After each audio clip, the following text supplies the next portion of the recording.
Hello, everyone. This is Reverend Dollie Howell Pankey, Theomusicologist-in Residence at Beloved Community Church.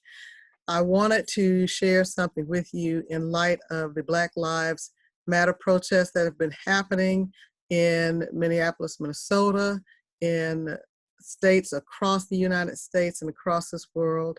And they have been fueled most recently by the video that showed us the killing of George Floyd in the custody of a police officer who had his knee on his neck for 8 minutes and 46 seconds.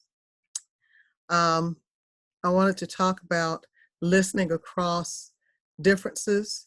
In this case, it's listening across racial differences, but just as we are listening to each other in different situations, we need to give some thought to how we listen and how we can be helpful in our listening.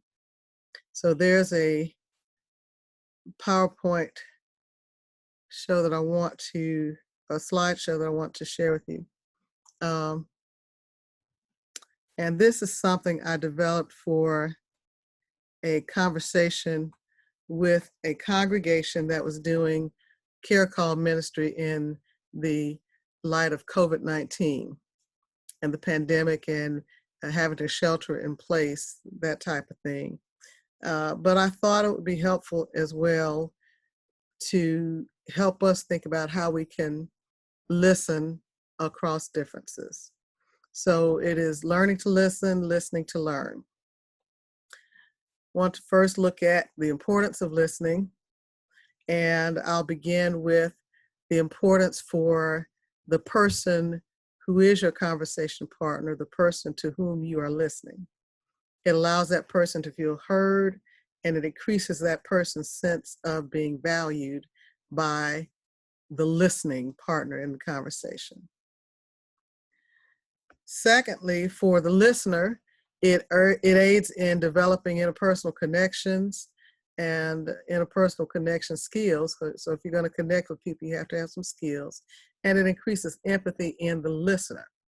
So empathy, as opposed to sympathy, means to feel with. Sympathy means to feel for somebody. So to feel badly for somebody is typically how we might say that, and something that we extend in a time of loss. But to empathize with someone means that we are entering into their situation and seeking to get a sense of what they feel and to feel that with them based on their experience. For the community that we're part of, whether it is for Beloved Community Church or your neighborhood or places where you work, organizations that you are part of, places where you go to school, that type of thing. Listening, good listening helps to build community, and it helps to inform pastoral care and ministry. This doesn't mean that you share everything that you've heard in conversation with somebody, but it can inform what you talk about in terms of what we as a congregation or as a group might need to address internally or externally in our ministry and outreach. So good listening is not an opportunity to gossip. It is not a competition, so that we're trying to find a good retort, a good response. It's not an opportunity to weaponize what has been shared with us in the context of listening. It is not an opportunity to pry into somebody's business and affairs, although there may be times when the conversation has to be nudged in certain directions, but it's not an opportunity to pry.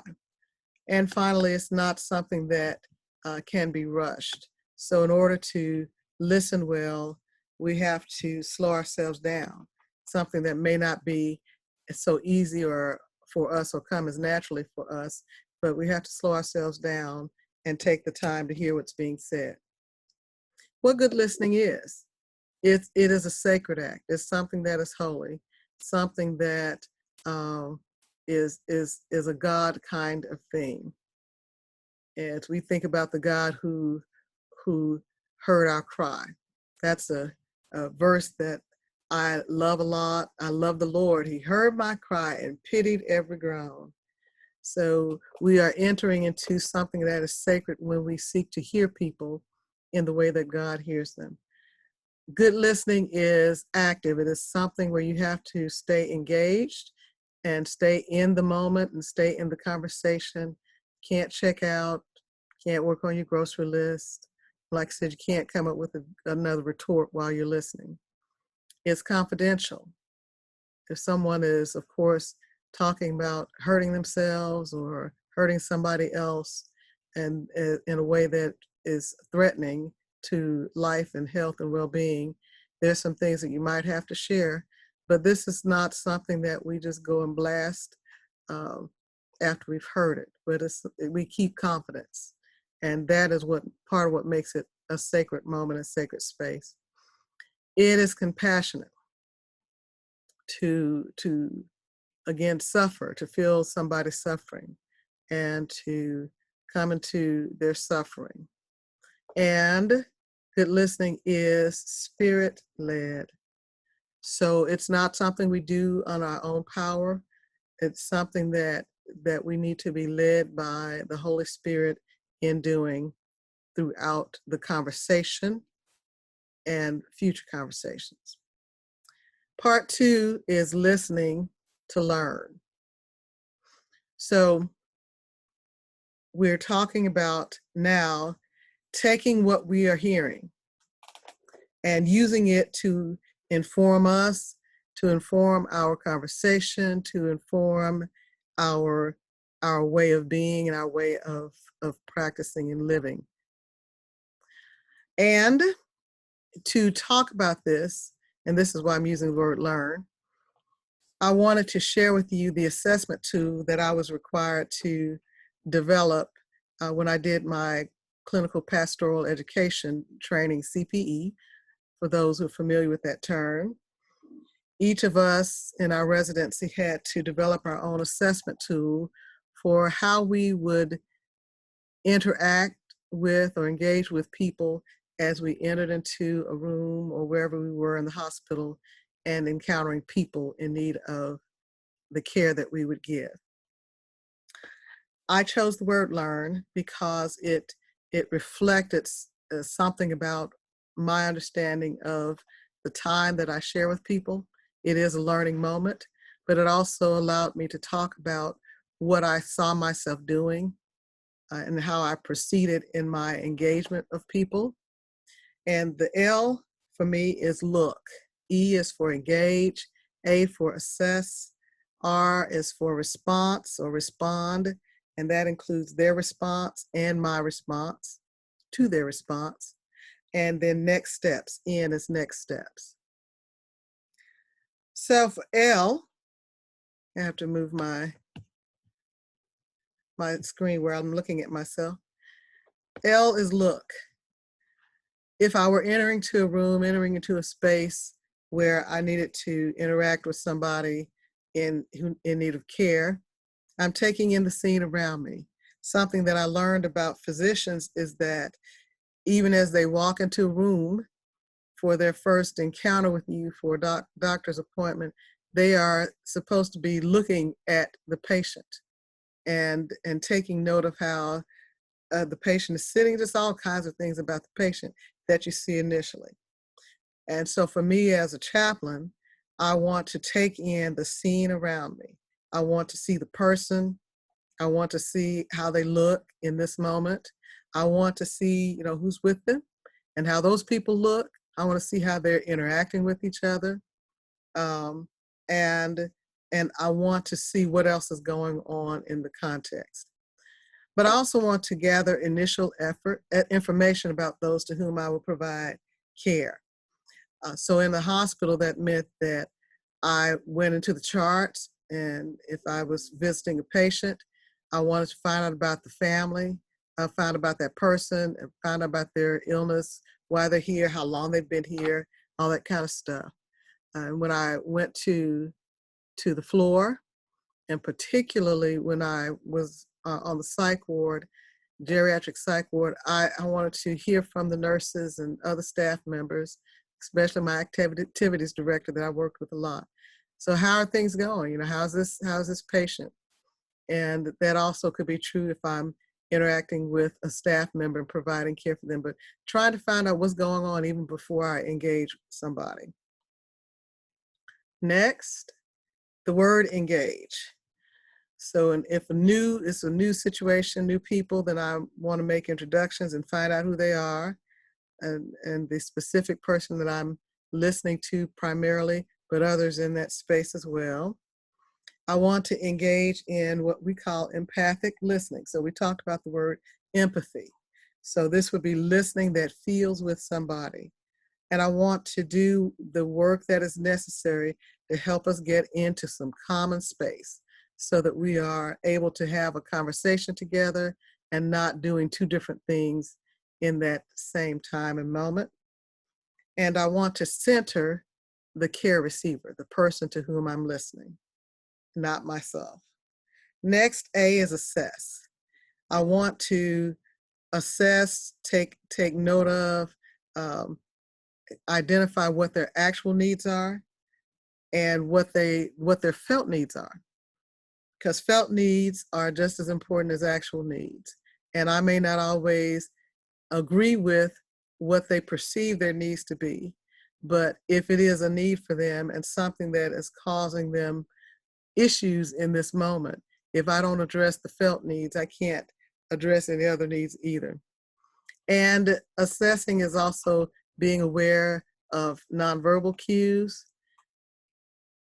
and then attuning myself. So I meant to adjust that, but attuning myself to my conversation partner's actual and felt needs. Respond or response. So here's where I'm gathering information and the insight I've gleaned to determine what tools I have in my chaplaincy toolbox, my pastoral care toolbox, so that I can use them to promote healing, to offer help, and or to cultivate hope in those persons. And that actually is part of a sermon that I've preached at Beloved about healing, help, and hope. But that's another topic. And then, and as part of the response, I observe the responses of those to whom I provide care to adjust the care that I'm offering in the moment. So I'm letting them guide me in this process. I'm watching how they're taking in what I say and what I do. If that is moving well, if we need to go further with that, fine. If we need to move somewhere else, fine. And then next steps for me, as we're concluding the visit, or as I've concluded it and am looking to see what I do next, evaluate the care that I have provided, determine what I need to do in the future if I expect to have another opportunity to provide pastoral care for them, and enhance my listening skills. So that's part of the evaluation. How did I listen in this space and in this time and in this moment? Did I allow something that they said or something I saw to trigger me in a way such that I was not able to be helpful? Did I project onto them things that I was feeling because of stuff that surfaced in me in the midst of the conversation? That's all a part of my enhancing my listening skills. So that's my pastoral care assessment tool. And I want to talk about adapting that assessment tool for having conversations and listening around differences, whether it is race, racism, just whatever the differences are. So let's go back to L, look. So this is prior to engaging someone. So this is the preparation, this preparatory stuff. So looking at yourself is where I would begin. So monitoring whatever my own anxiety is about having this conversation. I had a conversation with a friend of mine, a preacher friend here in Alabama. She's a Caucasian woman, white woman. And I appreciated that she was able to acknowledge that the message she had left me prior to us actually having a chance to talk was probably too much. And sometimes in our wanting to address the issue or have conversations or feeling badly about situations, sometimes we can do too much. And so before you have it, monitor yourself and be aware of what you're feeling. And then don't project what you're feeling, your anxiety, onto your conversation partner. And sometimes it's going to be really hard to do. If you have not read the book White Fragility, I would highly recommend that you do so, because it talks a lot about that issue in terms of what is going on internally that may keep you from being able to engage in the conversation. And as well, observe whether it is a conversation in person or a conversation by phone or a conversation through Zoom or some other medium like that. Observe nonverbal and extraverbal cues. What is going on with this person? How are they engaging? What do they sound sad? Do they sound angry? What's going on? So you're paying attention. That's what look is about. And then engage. Enter the conversation. So if you're going to have it, then have it. But be empathic in your listening. Be empathic. Feel with that individual to whom you're listening. Try to, let me not say try to, work towards common, safe conversational space. So the person to whom you're listening should not come away with increased anxiety because of stuff you did that made the space unsafe in having this conversation. Doesn't mean that we might not have anxiety if you're coming to listen to us. Doesn't mean that we won't be feeling whatever we feel after having that conversation. But it should not be because the person who said they wanted to hear made having the conversation hard and unnecessarily painful or unsafe. And empower the care receiver. Empower the person to whom you're listening. Empower your conversation partner. Sometimes that means you just need to not rush in and say something just because you feel uncomfortable. But I'll get to that in a moment. Attune. And while we're empowering our conversation partner, we need to center that person. So not try to, of course, go back to what our experiences are or try to downplay or minimize what that person's experiences are, because ours haven't been that way. I have been reading some comments on Facebook, on posts about this issue in the last few days. And sometimes I wish I didn't, but I've reminded myself I at least need to be mindful of what people are saying. And so there's a lot of, well, it's not really that, that happens. And sometimes it's just a person, an individual who does X, Y, Z. And so it's not really a racist thing. Well, it may be. And if that's a pattern of things happening to that person, then it could be whatever the ism is. It could be about that. Listen empathically, okay? So again, entering into, you want to get yourself to a place where you are hearing in order to feel with them. Watch the nonverbal cues. And I chose the word, I changed from assess to attune here, because you're not really, unless you are a care provider professionally, and this is your training, this is not about assessing as much as it is about attuning. So getting in tune with. So attune yourself to your conversation partner's actual needs and felt needs. And remember what I said about felt needs. If felt needs are not addressed, whether you think their needs are not, you can't move to what are some more actual practical type needs in that moment. So if people feel angry and they tell you why they're feeling angry about this, even though you may not understand, again, that goes back to the empathic listening, being empathetic. Um, pay attention and attune yourself to this is how they're feeling about that. And next we're at respond or response. So follow the lead of your conversation partner. I'm on the right side of the screen at the moment. Seek to promote healing, offer help, and or cultivate hope. Don't overdo. Allow for silence, resist manipulation, and observe your conversation partner's responses to adjust your approach. So this is where we kind of loop around. All of these others, this is at some discrete moment as we're coming into a conversation, preparing for it, coming to a conversation. But here, the response loop goes around for a while.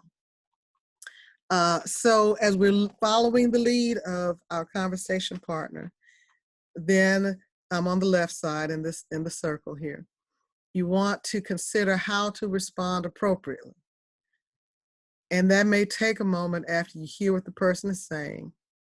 That means you need to weed out what some things you might want to project or things that may make you look in a better light or make you feel less uncomfortable. But how do you respond appropriately to what this person is telling you? And as you have considered, then you use caring conversational tools. So respond in a way that you are demonstrating care and concern for this person to whom you're listening. Listen then, after you have done your response, listen to how the other person responds to what you've done. If it seems that their response says that you're on the right track, we can talk about this some more, then you continue along that line in the conversation. It may be that what your conversation partner's response is, whether it's something they say or something they do. It could be a hesitation, it could be a and an expression of disgust or contempt or disagreement that you just really don't get it. So whatever the response is, pay attention to that and make adjustments in how you continue in the conversation. So if your goal is really to listen, then that means you have to stay in the conversation. And this is how you continue in that loop until, of course, you come to the end of the conversation. So next steps. These are some reminders. Be compassionate in the moment.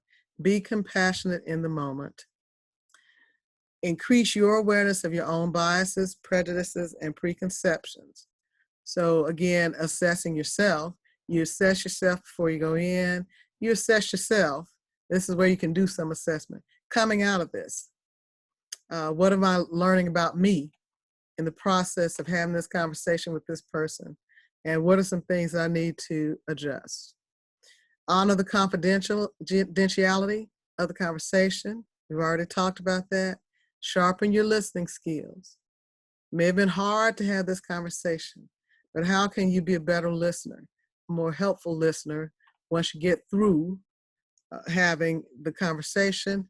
And let's move beyond just listening, because if there is no change in how we function or how we act towards that person or towards the group that person is a part of as they're conversing with us right now, or towards our own group in response to these people whose group we're talking with and talking to and having conversation with, if there's no change in action, then the listening is not really going to do a whole lot.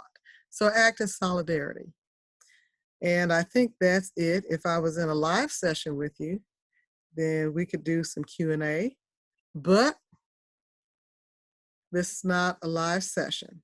So I wanted to share this with you, and I hope it's helpful. And feel free to reach out by email if you need to have conversation further about this. Thank you and God bless you.